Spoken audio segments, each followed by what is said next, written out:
Welcome to SKM institute. नए सत्र के लिए इग्नू के सॉल्व असाइनमेंट अवेलेबल है। आप इस व्हाट्सएप नंबर पर कांटेक्ट कर सकते हैं सॉल्व असाइनमेंट्स के लिए, या आप डिस्क्रिप्शन में जो लिंक दिया गया है, चैट लिंक है, आप वहां से डायरेक्ट चैट कर सकते हैं। IAS फाउंडेशन प्रोग्राम के तहत जो इग्नू के स्टूडेंट्स हैं, BA विषय से संबंधित जो क्लासेस लिया गया था टीचमेंट ऐप पर, उन क्लासेस को मैं एडिट करके 1 बाय 1 यूट्यूब पर अपलोड कर रहा हूं, ताकि जो अदर स्टूडेंट्स हैं इग्नू के, वे इसका फ़ायदा ले सकें। कुछ स्टूडेंट्स को पता ही नहीं होता कि UPSC IAS PCS क्या है। मुख्य रूप से यह परीक्षा आर्ट्स के विषयों पर आधारित है। उन्हें स्कूल और कॉलेज के समय में ही इस परीक्षा की तैयारी धीरे धीरे शुरू कर देनी चाहिए। मेरे ये ऑनलाइन कोर्सेस हैं जिसके रजिस्ट्रेशन ओपन हो चुके हैं नेक्स्ट बैच के लिए।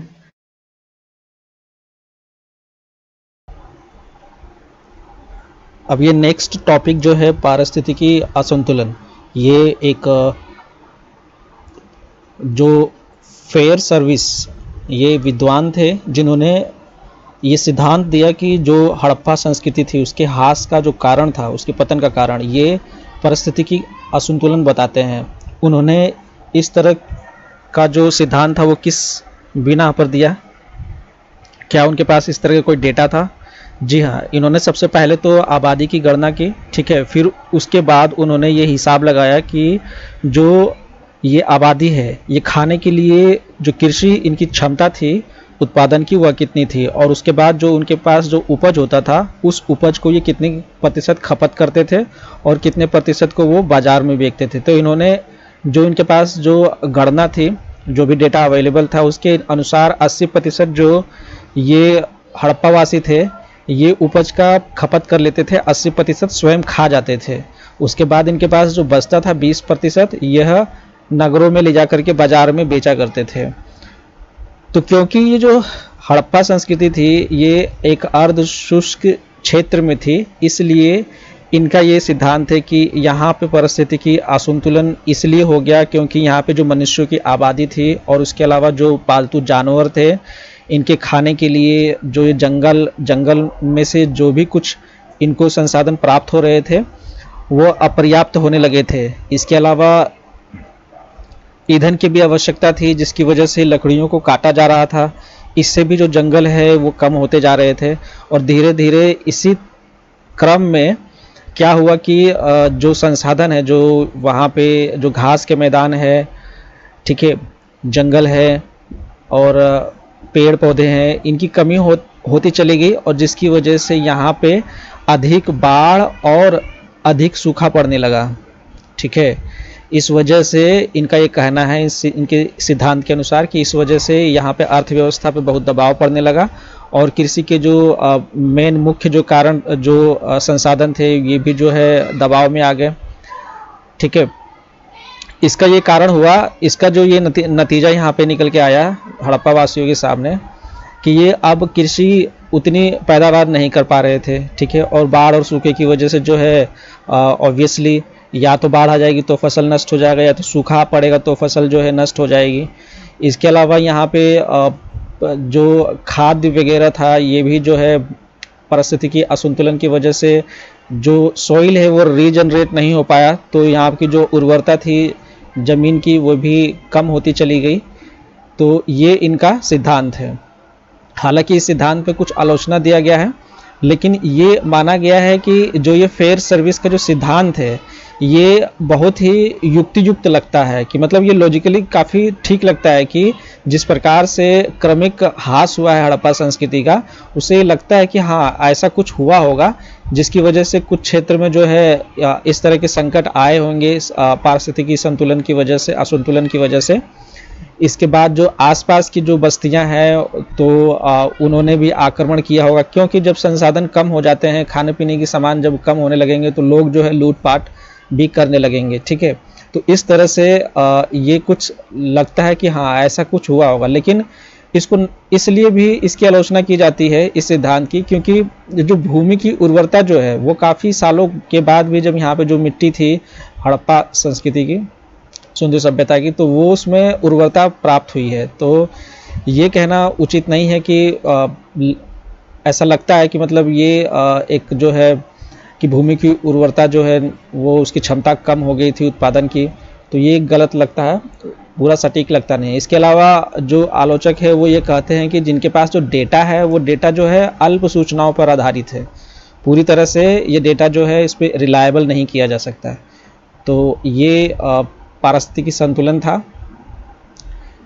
इसके बाद जो नेक्स्ट टॉपिक ये है कि जो हड़प्पा सभ्यता जो है ये जब नष्ट हो गई तो इसके बाद यहाँ पर जो संस्कृति थी उसका हुआ क्या। बेसिकली हुआ क्या था कि जो विद्वान थे पहले तो 1960 के दशक में ये पता लगाने की कोशिश करते थे कि ये हड़प्पा संस्कृति जो है नष्ट क्यों हो गई, लेकिन बहुत सारे कारणों की वजह से उन्होंने इस पे जो है शोध करना बंद कर दिया, क्योंकि कुछ जो है डेटा का भी अभाव था। और फिर कुछ विद्वानों ने यह माना कि इस सभ्यता का जो अंत है वो अचानक से हो गया था, ठीक है। तो इस वजह से जब कुछ निष्कर्ष निकला नहीं विद्वानों के पास तो वो हाथ पैर मार करके फिर वो जो है मतलब इन्होंने ये शोध करना बंद कर दिया कि हड़प्पा संस्कृति के नष्ट होने के क्या कारण थे। तो इसके बाद एक विद्वान हुआ करते थे, दो मलिक और पोशेल, इन्होंने अब इस चीज़ पर शोध किया कि जो हड़प्पा संस्कृति ठीक है वो तो जो है सभ्यता नष्ट होगी, लेकिन उसकी जो संस्कृति थी, परंपरा थी, उसका क्या हुआ। तो इन्होंने पाया कि जो काफ़ी सारी जो हड़प्पा जो परंपरा थी वो आसपास की जगहों पे शिफ्ट होकर चली गई, ठीक है। तो इसका मतलब ये है कि जो हड़प्पा संस्कृति है अभी भी जीवित है, ठीक है। अब ये नेक्स्ट जो है टॉपिक में उसमें डिस्कस करेंगे इसको। हड़प्पा परंपरा का प्रसार, इस टॉपिक में हमें केवल इतना समझना है कि जो नगर थे, जो हड़प्पा के जो नगर थे, जब वे समाप्त हो गए, नष्ट हो गए, तो क्या हड़प्पा सभ्यता का अंत हो गया। इसका अर्थ ये बिल्कुल नहीं है कि जो हड़प्पा जो सभ्यता जो होती है वो संस्कृति से जोड़ा जाता है इसे। तो हुआ यह, पुरातात्विक दृष्टि से अगर हम इसको देखें तो हड़प्पा के जो समुदाय थे, जो हड़प्पावासी थे, वे आसपास के कृषि समुदायों में विलीन हो गए। आसपास की जो बस्तियां थी, जो लोग थे, वो वहाँ पर शिफ्ट होकर चले गए और वहाँ पर जो भी परंपरा रही होगी, ठीक है, मिलती जुलती या वैसी ही, तो वहाँ पर जाकर के वे रहने लगे। तो ऑब्वियसली अपनी परंपरा भी वे जो है साथ में लेके गए थे, तो उसके अनुसार भी वे अपना जीवन यापन करते होंगे, ठीक। ये नेक्स्ट टॉपिक है कि हड़प्पा सभ्यता से क्या बचा। जब हम देखते हैं कि जो हड़प्पा सभ्यता में हमें कुछ चीज़ें जो पुरातात्विक साक्ष्य जो प्राप्त हुए हैं उसमें पशुपति जो है जिनको शिव कहा जाता है, इसके बाद जो प्रकृति देवी या मातृ देवी की जो उपासना होती है, ये हम देखते हैं कि आज भी जो है भारत में इसको माना जाता है, ठीक है। शिवलिंग की पूजा होती है। तो ये सभी परंपराएं जो है हड़प्पा सभ्यता से ही आई है, ठीक है। जैसे कि पवित्र स्थानों, नदियों की पूजा करना, वृक्षों की पूजा करना, पशुओं को जो है उनकी उपासना करना, ठीक है। ये जो इस तरह की जो संस्कृति है, सभ्यता है कि मतलब हमारे जो आसपास से प्रकृति को भी उतना ही सम्मान देना जितना हम जो है स्वयं को देते हैं, या जो है उनको एक अस्तित्व का ही हिस्सा मानना, ठीक है। क्योंकि आपने देखा जैसे भी कैसे भी अगर परिस्थिति की असंतुलन बिगड़ा तो जो है जो सभ्यता जो थी वो भी नष्ट हो गई, ठीक है। तो ये सह अस्तित्व पर ही टिके हुए थे, ऐसा जो है इसमें देखने को मिलता है हड़प्पा संस्कृति का जब हम विश्लेषण करते हैं, ठीक। तो इसके बाद जो है कालीबंगन और लोथल में अग्नि पूजा और बलि के भी साक्ष्य हमें प्राप्त हुए हैं।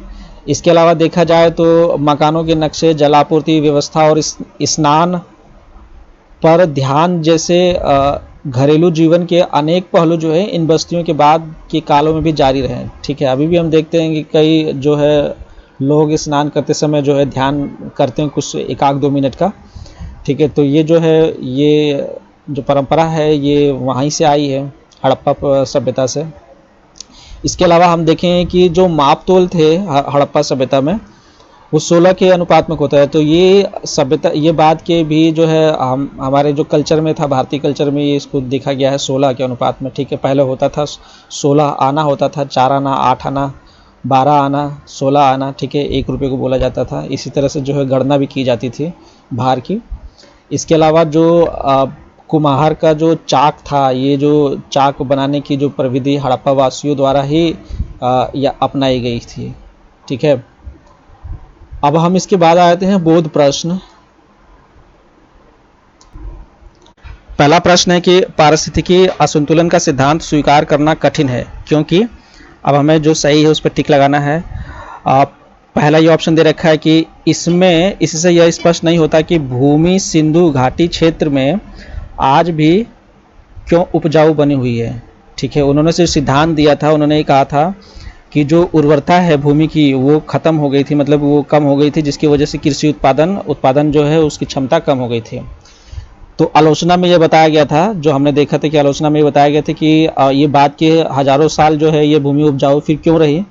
तो ऑब्वियसली ये कारण है जिसकी वजह से जो है इस सिद्धांत को अस्वीकार कर दिया गया था पारिस्थितिकी असंतुलन के लिए। ठीक है, दूसरा है कि हड़प्पा कस्बों की ज़रूरतों के संबंध में बताने के लिए हमारे पास पर्याप्त आंकड़े नहीं है। जो उन्होंने आंकड़े जो प्रस्तुत किए थे कि जो उत्पादन का जो 80% जो है उन्होंने जो जनसंख्या आबादी का जो उन्होंने आंकड़ा लगाया, उसके बाद जो उत्पादन का आंकड़ा लगाया, फिर उसके बाद जो है उन्होंने बोला कि 80% जो वो उत्पादन का जो खुद स्वयं खा जाते थे, खपत कर जाते थे भोजन, और 20% जो है वो बेचा करते थे। तो ये आंकड़े कहाँ से आए, इसका जो है पर्याप्त जो है संसाधन उपलब्ध नहीं है। तो ये दोनों ठीक है, तो इसका मतलब हमारा जो आंसर होगा ये पहला और दूसरा दोनों सही है। ठीक है, तो हमारा ये आंसर ये होगा, यानी कि हमें जब टिक लगाना है तो इस पर टिक लगाना है। ठीक है, हालांकि ये ठीक है, लेकिन जब हमें चौथा ऑप्शन देखने को मिला तो ये पहला और दूसरा दोनों ठीक है, और कस्बों के लोग हड़प्पा में रहते थे ऐसा हमारे पास कोई भी ऊपर जो है आलोचना नहीं दिया गया है। इसके अलावा जो है नेक्स्ट क्वेश्चन है कि विद्वान आजकल हड़प्पा सभ्यता के ह्रास के नए कारण खोज रहे हैं। हम देख चुके हैं कि जो विद्वान है तंग हार करके उसके जो पतन का कारण था उसको जो है उस पर शोध करना उन्होंने बंद कर दिया है। इसके बाद अब ये दूसरा ऑप्शन क्या है, उन्होंने हड़प्पा सभ्यता के ह्रास के नए कारण खोजना बंद कर दिया है, बिल्कुल ये सही है। ठीक है, तीसरा ऑप्शन है कि इस बात की खोज कर रहे हैं कि परवर्ती बस्तियों में हड़प्पा सभ्यता का क्या बचा है। बिल्कुल, हड़प्पा सभ्यता में कुछ बचा है, इसका जो है अभी भी जो उसका जो बाद के समय में इसका शोध किया गया था। तो यानी कि ये दोनों सही है, यानी कि ये जो हमारा ऑप्शन 4 है यानी 2 और 3 ये दोनों सही है, तो हमारा जो सही करेक्ट आंसर होगा ये होगा। ठीक है, अब इसके बाद जो है हड़प्पा सभ्यता से क्या क्या बचा है उसके महत्व पर 50 शब्दों में प्रकाश डाले। तो हमने देखा जैसे शिव जो है, ठीक है, वो जो मूर्ति हमें प्राप्त हुई थी पाशुपति की उसको शिव से डिनोट किया गया है। उसके बाद प्रकृति देवी की जो मातृ देवी की जो मूर्ति प्राप्त हुई, उसके बाद जो लिंग है जो हम देखते हैं कि ये जो है अभी भी शिवलिंग की पूजा होती है, शिव को भी जो है आराध्य माना गया है। ठीक है, देवी देवताओं की भी पूजा होती है, प्रकृति देवी मातृ देवी की। इसके अलावा जो है हड़प्पा सभ्यता में हम देखते हैं कि वहाँ पेड़ पौधों और जो है जानवरों को भी उपासना की जाती थी। तो ये अभी भी हमारे जो है इसमें कल्चर में देखा जाता है। नदियों को पवित्र माना जाता था, ठीक है, पेड़ पौधों को पवित्र माना जाता था, तो अभी भी हम जो है अपनी इस कल्चर में देखते हैं। ठीक है, वो कुम्हार का जो चाक है वो जो है हड़प्पा संस्कृति से आया है। ठीक है, तो ये सब है। आप ऊपर के जो टॉपिक जो डिस्कस किया था उससे आप ये अपने शब्दों में इसका जो आंसर है बना सकते हैं। तो ये ब्लॉक 2 जो है खंड 2 ये पूरा कंप्लीट होता है, और जो है अब कल की क्लास से जो है हम एक नया खंड स्टार्ट करेंगे। Thank you very much.